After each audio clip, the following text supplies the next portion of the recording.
And now, ladies and gentlemen, please welcome Mr. Sander Hazewinkel. He's the CCO of Lgem, Synalgae BV. He'll be speaking about algae with global impacts and local opportunities.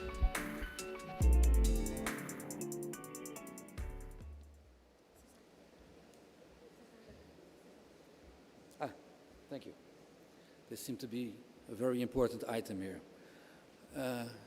Good afternoon. I'm happy to be here, and it's an honor for me to be able to tell our story and maybe something about the algae industry as we foresee it.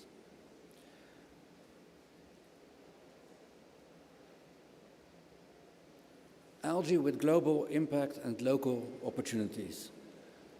As we all know, some challenges are global, like climate change and diminishing natural resources, while others are more local, like drought and access to healthy foods.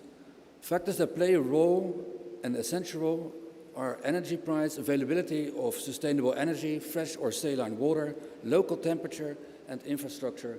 Available algae solutions are also very much dependent on the local situation.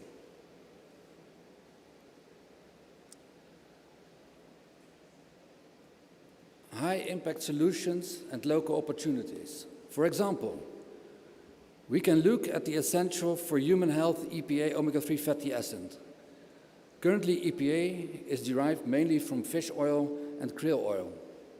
Both resources are under pressure. Krill oil, because there is a strict quota already used up to its max, and fish oil because the natural fish stocks, mainly anchovies, are diminishing.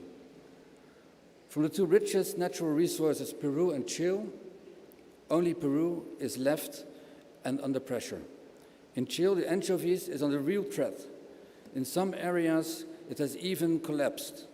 Saving the natural anchovies population has an extremely high impact because anchovies play an essential role in the world's food chain, and humans ultimately depend on this.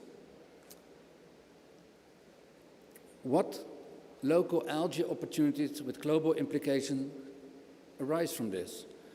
The opportunity is to replace fish-derived EPA with sustainable algae EPA. Doing so will lower the pressure on the wild fish stocks.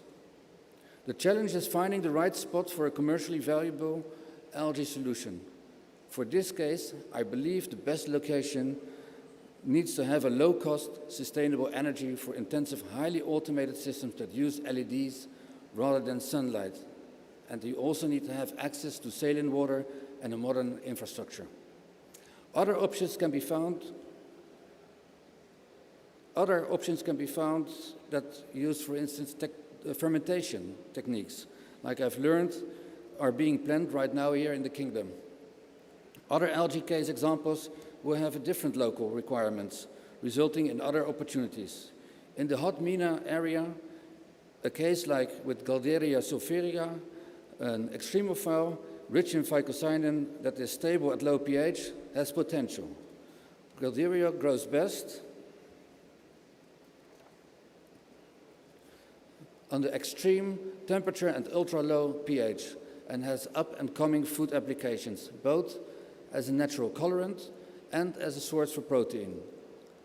The breakthrough at KAUST with making spirulina saline and heat-tolerant gives good opportunity in the direction of the MENA region as well.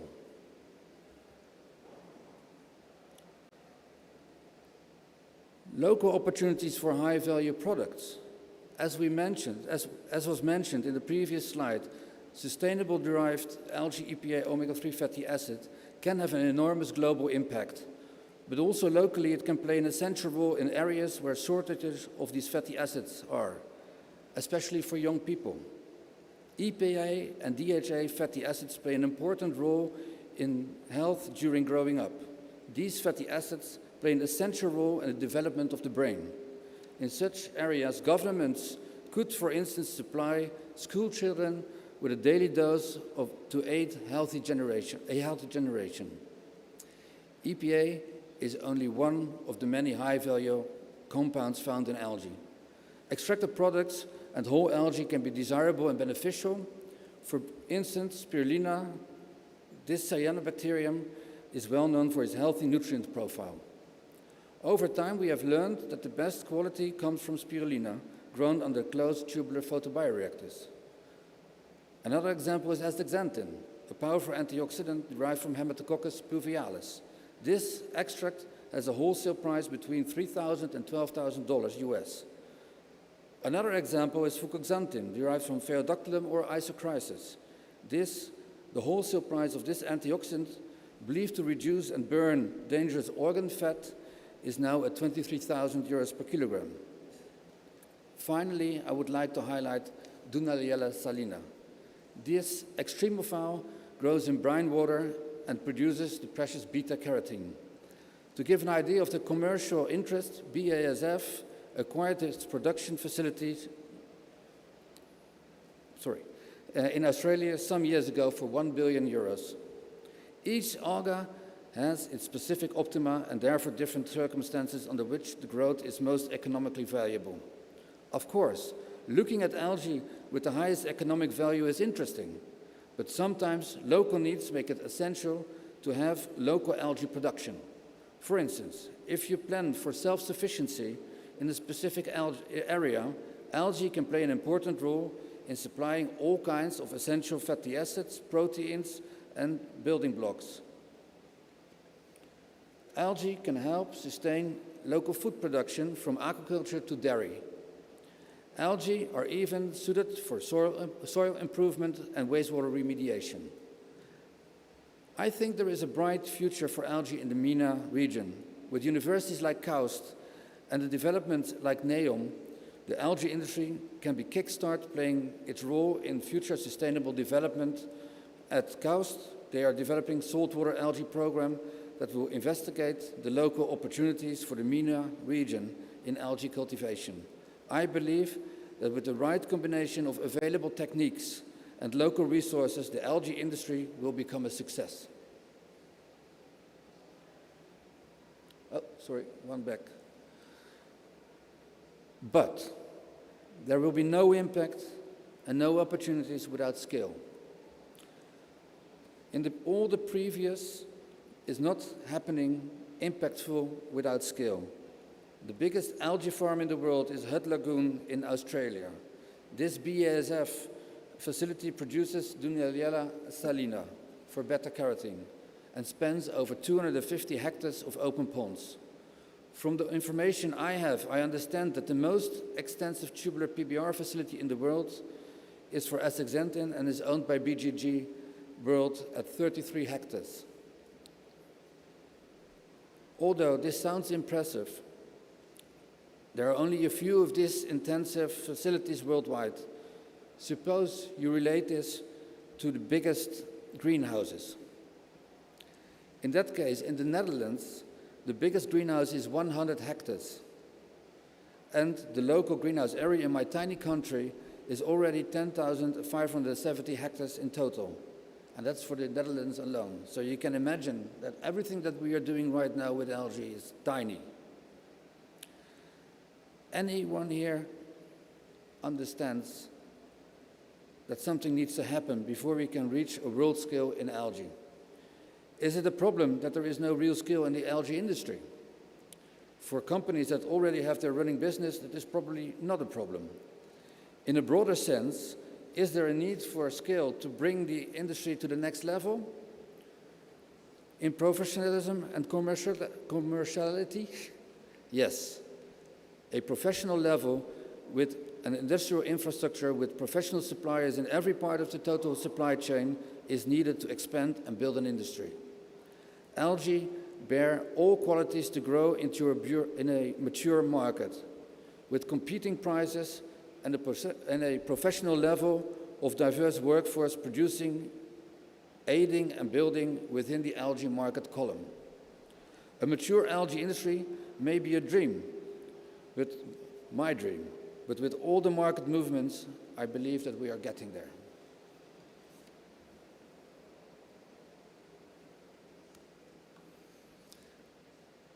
At this moment, university and research organizations play a crucial role in finding new opportunities with algae. by investigating new procedures and educating people who will become future algae professionals. But R&D and students alone don't constitute the market. There is also a crucial role for professional companies that form the industrial suppliers. Here we stumble upon the chicken and egg situation that every new market faces. Experienced suppliers are scarce without an existing, stable, and professional industrial algae market. When professional suppliers are insufficient and there's only a small amount of verified industrial equipment for algae available, then this lack of industrial verified equipment leads to high risks. With elevated risks, only a tiny amount of the investment money will be available. To break this chicken and egg cycle, we have invested a lot of money in building a state-of-the-art de-risking facility where our customers can test on an industrial scale systems to verify their business case. Hopefully, we can aid in bringing down the investment risks involved in our beautiful algae field and help kickstart the industry.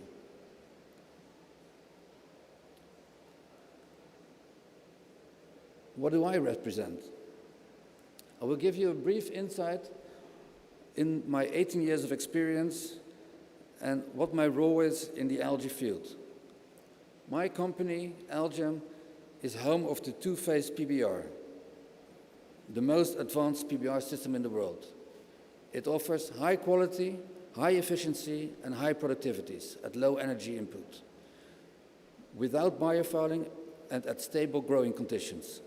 These excellent properties are due to the best-in-industry gas exchange, low maintenance, and all automated and integrated into a downstream solution. Our products come de-risked and with 18 years of excellent track record. And to give you a bit more insight of the facility that I was talking about, I would like to show you a small movie.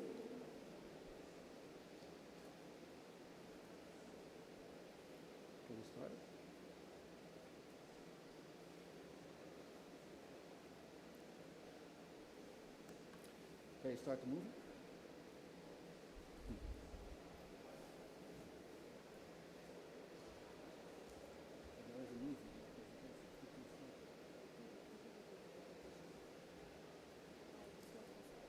It's not possible.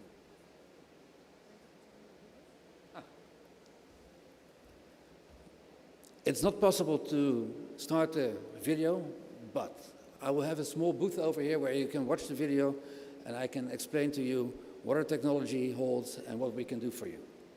Thank you.